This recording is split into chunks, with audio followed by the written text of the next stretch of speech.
ఏదైతే special assistance ఉందో ప్రతి రాష్ట్రానికి ఇంట్రెస్ట్ ఫ్రీ లోన్ అనేది ఉందో మొన్నటిదాకా మనకి 5,000 కోట్ల దాకా వచ్చేది ఇంట్రెస్ట్ ఫ్రీ లోన్ 50 సంవత్సరాలకి.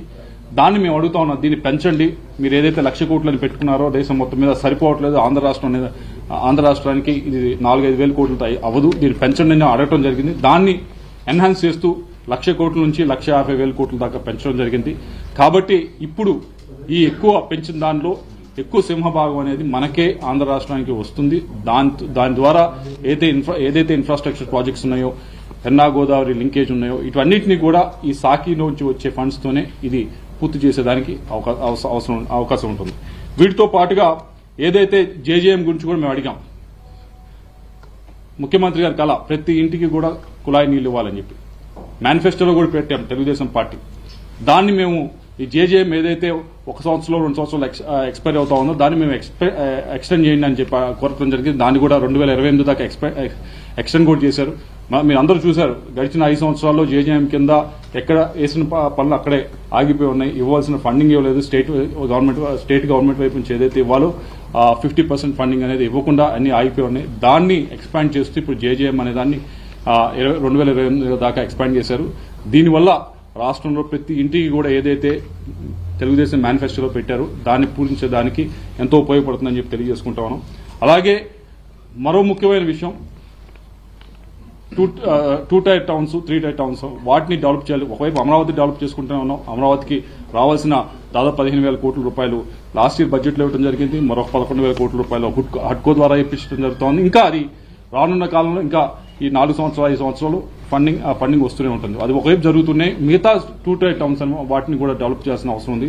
దాంట్లో అర్బన్ ఛాలెంజ్ ఫండ్ అని చెప్పి దాని ద్వారా దాదాపుగా 1,00,000 కోట్లు అనేది దానికి అనౌన్స్ చేయడం జరిగింది. ఎక్కువ సింహభాగం దాంట్లో కూడా ఆంధ్రప్రదేశ్కి వచ్చే కార్యక్రమం జరుగుతుందని చెప్పి తెలియజేసుకుంటా ఉన్నాం. వీటితో పాటుగా ఆంధ్ర రాష్ట్రానికి అత్యధికంగా కోస్టల్ సీ కోస్ట్ ఉంది.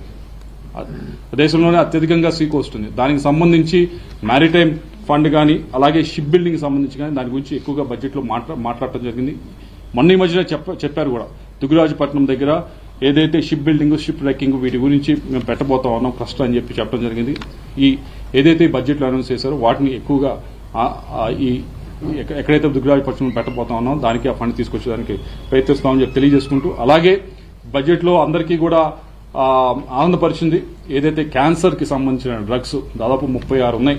వాటిని తగ్గించండి, ట్యాక్స్ని ఎగ్జంప్షన్ చేయండి, చాలా ఇబ్బంది పడుతూ ఉన్నారన్నారు. దానికి ఈరోజు 36 క్యాన్సర్ లైఫ్ సేవింగ్ డ్రగ్స్ ని కూడా తగ్గించడం జరిగింది. అలాగే అన్నిట్లోకి ఇంక మరొకటి ఆనందపడతా ఉన్న అందరూ కూడా ట్యాక్స్ బెనిఫిట్ 12 లక్షల రూపాయల దాకా ఏదైతే ఇన్కమ్ వస్తుందో వాళ్ళందరికీ కూడా మొన్నదాకా 7 లక్షలు మాత్రం ఉండేది, ఇప్పుడు 12 లక్షల దాకా పూర్తిగా ట్యాక్స్ కట్టాల్సిన అవసరం లేకుండా చేయడం జరిగింది. ఇవన్నీ అవుతున్నాయి. అందరికీ మనసులో ఉంది ఏంటంటే రాష్ట్రానికి స్పెసిఫిక్ గా ఏమొచ్చింది, రాష్ట్రానికి స్పెసిఫిక్ గా ఏమి తీసుకొని వచ్చారనేది అందరికీ కూడా ఉంది. దాని గురించి కూడా చెప్పవలసిన అవసరం ఉంది. దీన్ని గడిచిన 7 నెలల్లో మీరందరూ చూస్తే కూడా అమరావతికి సంబంధించి దాదాపుగా 15,000 కోట్ల రూపాయలు ఏదైతే సెంట్రల్ గవర్నమెంట్ వైపు నుంచి ఫండ్ రావడం జరిగింది. హట్కో నుంచి 11,000 వచ్చినాయి. ఇది రివాల్వింగ్ ఫండ్, అంటే ఈ సంవత్సరం వచ్చినాయి. ఇంకా నెక్స్ట్ 4 సంవత్సరాలు కూడా దీన్ని తీసుకొచ్చేదానికి ఇంకా 15,000 కోట్లతో అయిపోదు.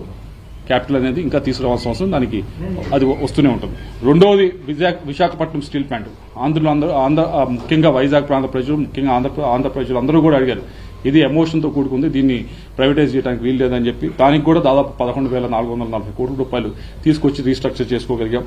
అలాగే బల్క్ డ్రగ్ పార్క్, దాని నుంచి ఇన్వెస్ట్మెంట్ దాదాపు 14,000 కోట్ల రూపాయలు కూడా తీసుకొచ్చుకోగలిగాం. అలాగే డెవలప్మెంట్ ఆఫ్ బ్యాక్వర్డ్ డిస్ట్రిక్ట్స్, వీటి గురించి గట్టిగా తీసుకొచ్చేదానికి ముఖ్యమంత్రి గారు ప్రతిసారి కూడా అడుగుతా ఉన్నారు. దీని ద్వారా ఏదైతే ఇరిగేషన్ సంబంధించి మిగతా వాటికి సంబంధించి ప్రాజెక్ట్స్ ఉన్నాయో వీటన్నింటినీ పూర్తి చేయాలంటే ఈ బ్యాక్వర్డ్ డిస్ట్రిక్ట్స్ సంబంధించిన ఫండ్స్ వస్తే కనుక తొందరగా చేసేదానికి ప్రయత్నిస్తా ఉన్నాం. వీటన్నిటితో పాటుగా పోలవరం మరీ ముఖ్యమైనది. దాని గురించి గడిచిన 5 సంవత్సరాల్లో ఎక్కడా మాట్లాడింది దాని గురించి ఈ రోజు బడ్జెట్లో కూడా క్లియర్ గా చెప్పడం జరిగింది. దీనికి 12,000 కోట్ల రూపాయలు ఇవ్వబోతామని చెప్పి, ఇది కూడా ఒక 12,000 కోట్లతో అయిపోయే ప్రాజెక్ట్ కాదు, ఇంకా రావాల్సి ఉంది. ఇది వచ్చే సంవత్సరం ప్రతి బడ్జెట్లో కూడా దీన్ని ఎన్హాన్స్ చేసుకుంటూనే ముందుకు వెళ్తా ఉంటాం. ఈ ప్రాజెక్టు ఈ 4 సంవత్సరాలు పూర్తి చేసేదానికి ప్రయత్నిస్తా ఉన్నాం. వీటితో పాటుగా ఇండస్ట్రియల్ కారిడార్ సంబంధించి అలాగే బీపీసీఎల్ రిఫైనరీకి సంబంధించి కూడా ఇప్పటికే మీరు అందరూ చూశారు, రావడం జరిగింది. ప్రధానమంత్రి గారు కూడా వచ్చారు, దానికి శంకుస్థాపన కూడా చేశారు. ఇవన్నీ కూడా బడ్జెట్లో అనౌన్స్ చేసిన వాటిని మనం రాష్ట్రానికి ఏ విధంగా రాబట్టుకోవాలి, వాటిని ఏ విధంగా తీసుకొచ్చుకోవాలి, అభివృద్ధి చేసుకోవడానికి ఏ విధంగా ఉపయోగపడే విధంగా ముందుకు వెళ్లాలనే దాని గురించి ఈ బడ్జెట్ అంతా కూడా ఇంకా డీటెయిల్స్ రావాల్సి ఉంది. వాటన్నింటిని కూడా ఉపయోగిస్తామని చెప్పి అందరూ ఎంపీలు ఉన్నాం, మన ప్రభుత్వంలో ఉన్నాం, కూటమి ప్రభుత్వంలో ఉన్నాం.